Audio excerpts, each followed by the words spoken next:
3 түрлүү адамдын дуасы өтөт экен. Канча түрлүү экен? Биринчиси мусапырдыкы. Ошон үчүн жана айылыңарга даватчылар келсе, аларга жакшылап сый көрсөткүлө, алар мусапырлар.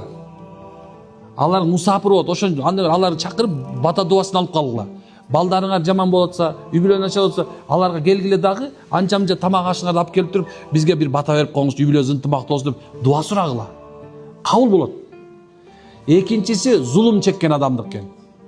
Бирөөнө зулум чек, башка биринде айтканда, кандай десем, бийлигине таянып, мансабына таянып, акылына таянып, күчүнө таянып бирөөнө зулумдук келтирсе, мына ошол адам субханалла, ошол кор болуп аткан адам дуасы, я Алла ошону жок кыл десе жок болуп кетет.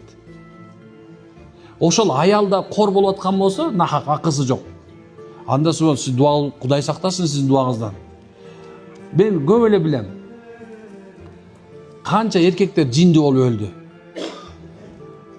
Мээң кургап калсын, жакшылык көрбөй öl деген жеңелердин дуалары өтүп кеткенин көргөмүн.